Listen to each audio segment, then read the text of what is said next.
May mga lugar na hindi madaling marating. Mga pamayanang nasa pagitan ng mga bundok, bukirin at mahabang kalsada. Mga tahanang tahimik na nakatayo sa layong bihirang marating ng marami. Ngunit sa mga lugar na ito, may mga kwentong araw-araw na nabubuhay. Mga kwentong kadalasan ay hindi nakikita. Mga sakit na tinitiis. Mga gamot na pinagkakasya. Mga pangangailangang ipinagpapaliban. Dahil kung minsan, mas mahalaga munang maitawid ang isang araw kaysa maipagamot ang isang karamdaman.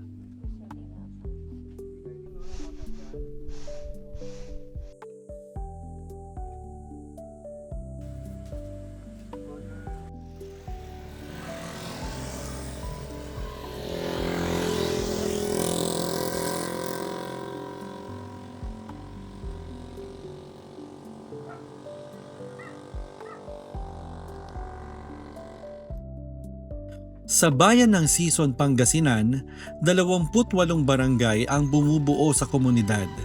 At sa bawat barangay, may kanya-kanyang kwento.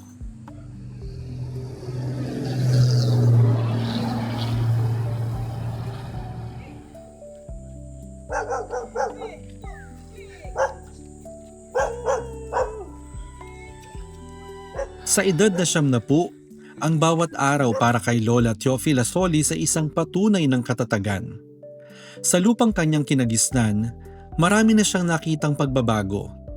Maliban sa isang bagay, ang hirap ng pag-abot sa pangunahing serbisyong medikal. So, noong nag-90 ako, ayun na. Baka dahil sa katandaan nun. Oo. Pero, siguro sa katarata. Pero bukod doon, wala kang ibang like high blood nyo, diabetes. High blood lang. Hindi naman ako nagpapacheck up sa doktor. Noon, nagpa-check up ka ako sa sa health center, high blood. Ba't di kayo nakakapunta sa doktor? Mas ano yung doktor? Hindi ako nagpapadoktor. Bakit malayo o ano? Malayo nga.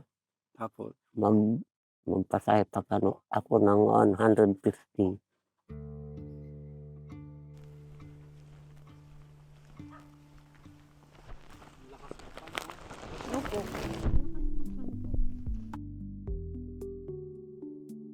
Munggo mula sa kabilang baryo. Ito ang bunga ng maghapong pagkayod ni Aling Susana para sa pang-araw-araw nilang pagkain ng kanyang 75 taong gulang na ina. Sa pamilyang ito, ang bawat sentimo ay nakalaan sa pagkain. Kaya naman ang kalusugan ay madalas na isasantabi. At ang isa pang problema, isang piraso na lang ang natira sa kanyang maintenance na gamot. Di ba po, 10 pesos to. Di araw-araw 10 pesos din. Ay, 10 na araw din. At ito pang siyam na araw ko na ngayon. Bukas pang 10 araw na. tapos, Kaya ito na lang natira. Pagbala. Sa wala na, maghanap na naman ako. gaano kahalaga sa inyo? Hindi sila bahagi ng estadistika. Hindi sila numero. Sila ay mga tao, mga kapitbahay, mga magulang, mga anak. At tulad ng lahat, umaasang may darating na tulong.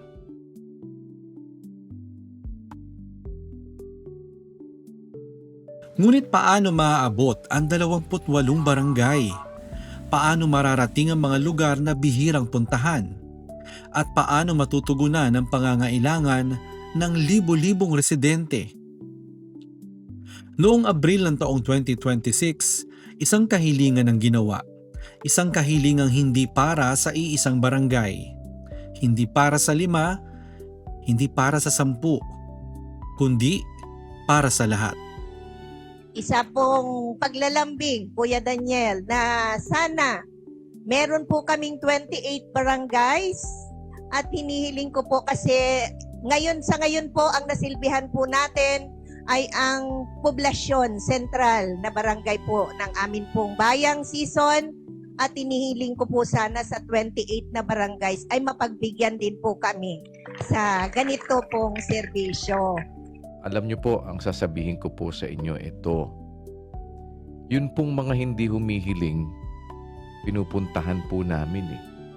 Yun pa kaya pong humihiling po naman ang hindi po naman namin pagbigyan, ano. Yun nga po ang hinahanap po namin, ano. Yung paano po kaming higit na makapagsisilbi, paano po kaming sa isang paraan ay maging maliit na kasangkapan na yung kabutihan ng Diyos makarating sa atin pong mga kapwa-tao.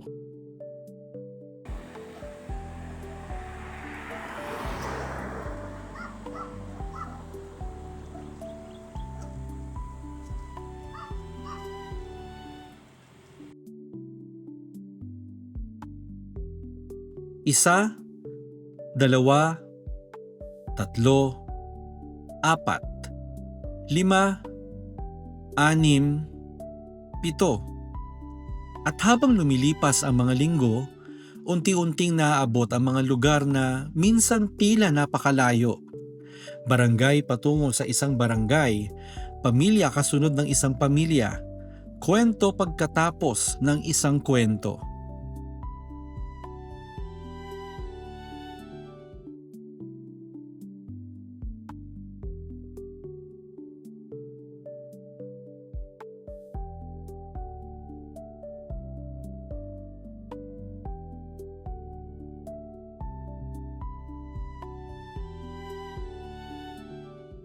Hindi naging madali ang paglalakbay.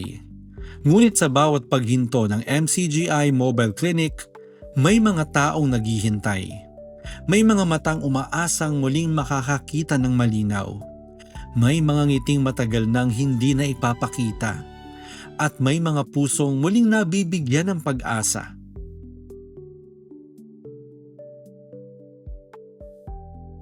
Sa likod ng bawat bilang ay may mukha. May pangalan, may kwento. At para sa karamihang kabataan, ang bakasyon ay oras ng laro, pahinga at paghahanda sa pagbabalik eskwela. Ngunit para sa 12 taong gulang na si Jarel, ang nagdaang taon ay isang mahabang panahon ng pagtitiis. 7 buwan. 7 buwang pabalik-balik na sakit. 7 buwang pagtitiis. 7 buwang paghihintay. At sa edad na 12, natutuhan ni Jarel ang isang bagay na hindi dapat natutuhan ng isang bata. Ang magtiis ng sakit. Minsan po, pag sumasakit po, hindi na po ako nakakatulog. Tapos nung nagbakasyon po ako, dito po yung lumobo ko po. Talaga? Dahil dito sinutin ka. Tapos? Tapos nung may pinainom po sa akin ng gamot, pinainom po ako na ito, nawala din lang po ako. Tinitiis ko po tapos parang hindi na po ako nakakapagpan dahil sa sakit.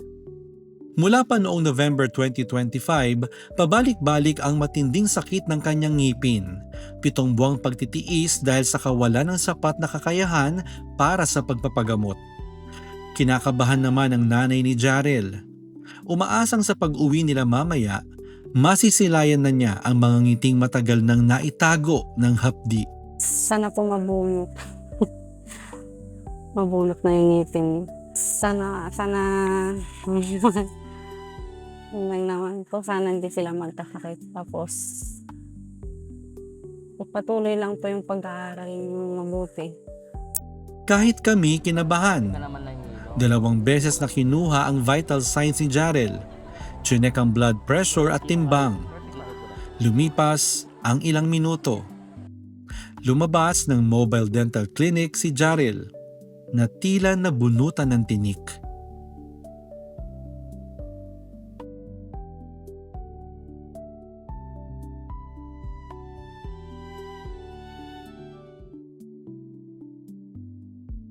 Sa unang pagkakataon, matapos ang mahabang panahon, natapos din ang sakit na matagal niyang tiniis.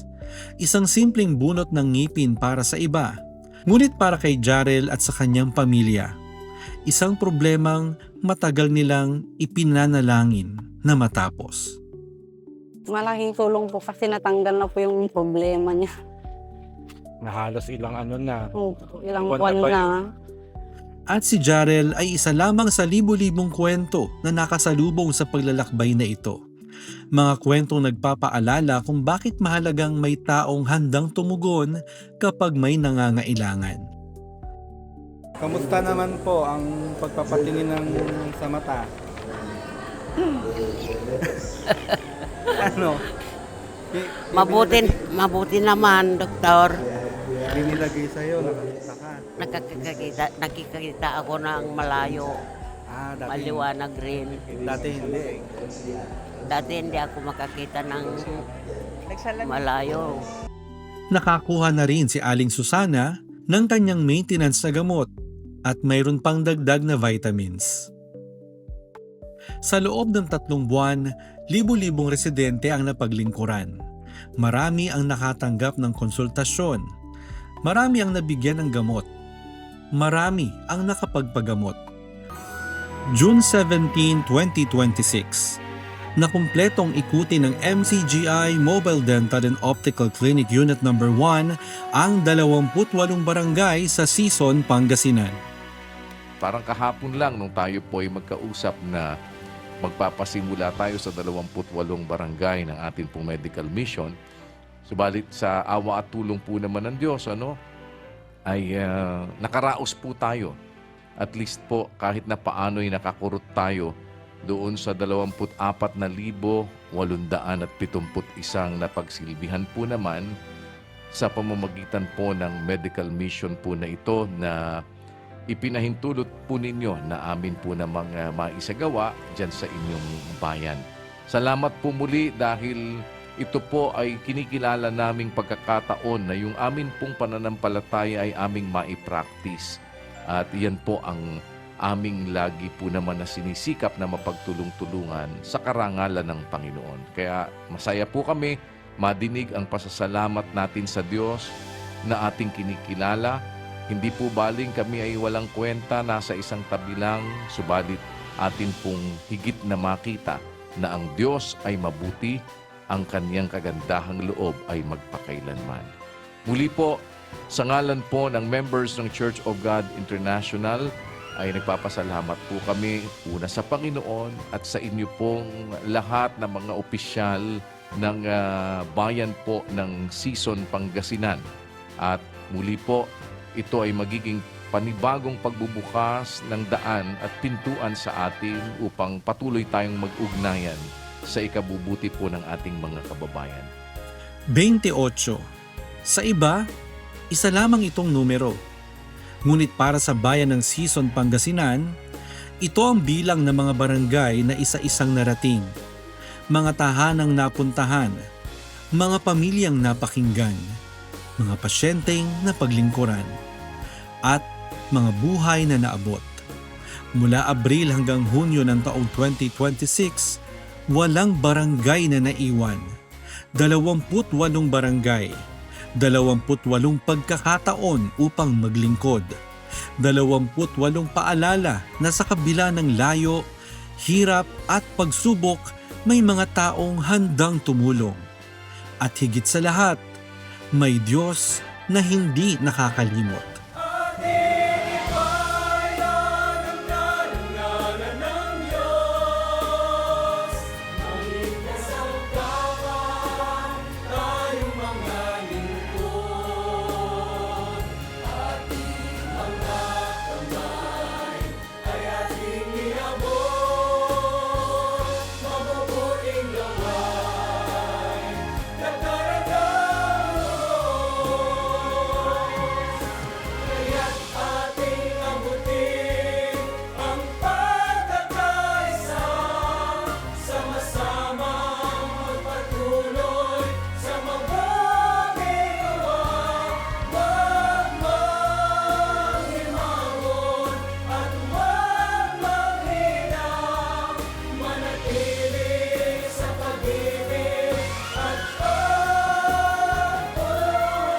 Mananatiling sa Diyos ang pinakamataas na pagpupuri at karangalan magpakailanman.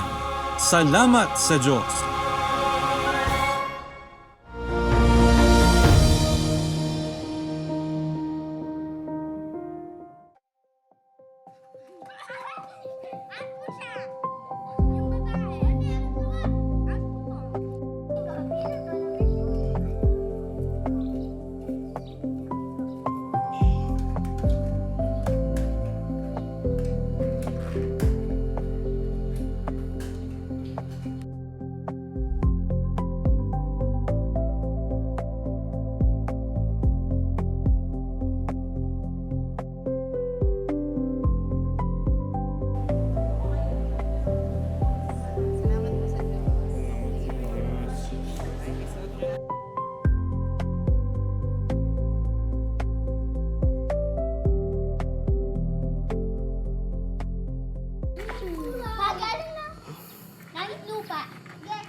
Alis kami nga doon. Ala! Makanya. Bakit may ba? May mga kwento na hindi agad nakikita. May mga pagsubok na hindi mababasa sa mukha. May mga taong araw-araw na humaharap sa sakit, pangamba at mga limitasyong hindi nila pinili. Ngunit sa kabila nito, patuloy silang bumabangon. Patuloy silang nagsisikap. Patuloy silang umaasa.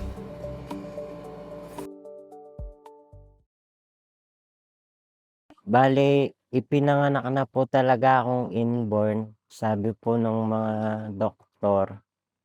Yung sakit ko po napaka-rare po. Sakit po yun sa buto. McCune-Albright syndrome. Nung bata po ako, halos every year nababalian po ako. Lahat po ito nabali na po. Ayun po, mahirap na pag po nababalian ako nun, 2 months po ako hindi nakaalabas ng bahay. Ayun po, ganun po yung naging buhay ko po simula pagkabata.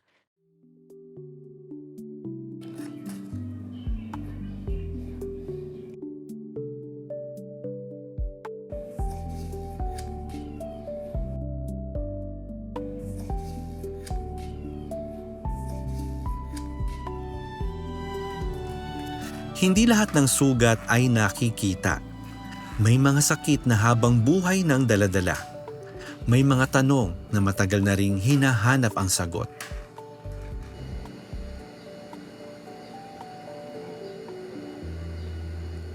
Tsaka dati po, parang wala po akong pag-asa sa buhay na lagi ko pong ino-overthink yung mangyayari po sa akin sa hinaharap.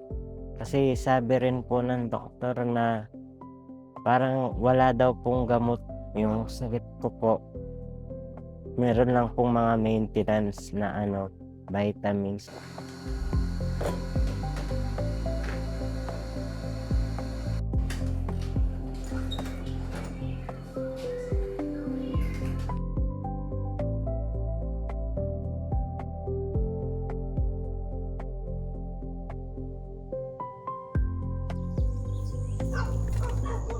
Ngunit hindi lamang sila ang lumalaban. Kasama nila ang mga magulang, mga tagapag-alaga, mga pamilyang handang magsakripisyo araw-araw. Yung anak ko po kasi na-diagnose po siya 2.5 years old. So may mga nakita po kaming mga signs sa kanya. Pero since eldest ko po siya, syempre bilang nanay, in denial stage din ako. Kasi siya, nalaman yung condition niya, autism spectrum disorder. Doon, nag-adjust kami in terms of, syempre, nasa-explain sa amin ng doctor what to expect.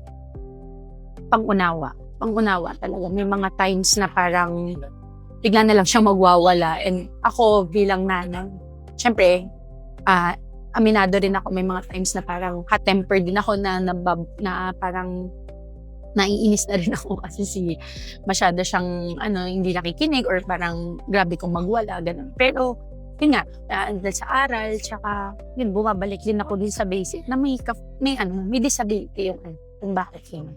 Tsaka yung acceptance din, yun yung malaking parang naging adjustment namin sa family, yung acceptance. Tsaka yung support ng family. Noong May 31, 2026, isang natatanging pagdiriwang ang inihandog para sa mga persons with disabilities. Isang araw ng pagkilala, isang araw ng pasasalamat, isang araw ng pag-ibig.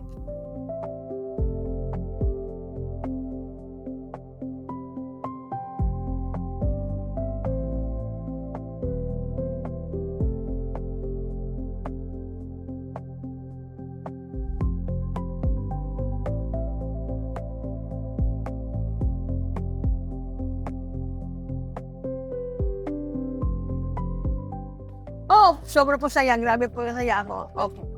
Una po nakita ko yung mga kapatid. Nagalak po ako dahil po sa pag-itay ko na po ito. Nagalak po ako, maligaya po ako.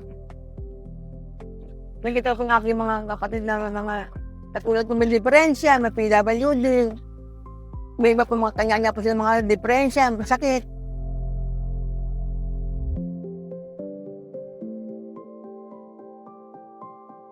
Opo, masaya po. Masaya po. Kasi nga po, dahil nga po dito sa mga medical mission at saka yung mga PWD na pinagkakalaw po ng ating mga ngaral, Kuya Daniel, natutuwa nga po ako. Dahil po, nabigyan kami ng mga pagkakataon na makapag-medical po. Yun lang po sinasutuwa ng puso ko. Para sa iba, maaring simpleng pagtitipon lamang ito. Ngunit para sa marami sa kanila, napakahalaga ng araw na ito na sila naman ang sentro ng pag-aaruga. Ako po isang breast cancer patient, stage 3A. Aawa tulong po ng Diyos, nakakapagpatuloy po ako araw-araw na binibigyan ng lakas at buhay ng Panginoon Diyos. Ako po yung nakaka5 taon, mag-6 na taon na po akong cancer survivor. Yung hamon sa araw-araw, yung siguro yung dalahin ko, siyempre kahit pa paano iniisip ko rin itong sakit ko. Pero awa tulong ng Diyos, nakakaraos ako. Sabi nga, tumiwala ka lang lagi sa magagawa ng Diyos. Ang lagi kong iniisip, may magagawa ang Diyos na hindi kayang gawain ng tao. Yun po yung pinangahawakan ko, yung tiwala sa Diyos sa akin. Yun po parate. Ngunit higit pa sa mga palaro, higit pa sa mga regalo, higit pa sa isang araw ng pagdiriwang, may dahilan kung bakit isinasagawa ang mga gawaing tulad nito. Kaya sa ganitong pagkakataon, ang atin po ngayong sisikapin sa tulong at awa ng Panginoon na higit na mapagsilbihan ay ang ating mga kapatid na PWD.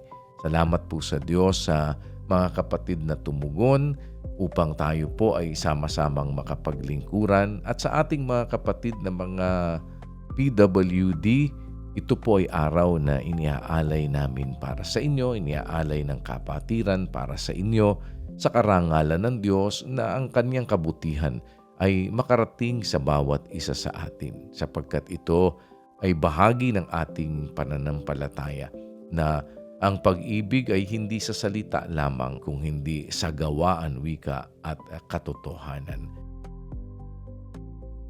Nakakatuwa po, masaya po yung kalooban ko sa nangyari.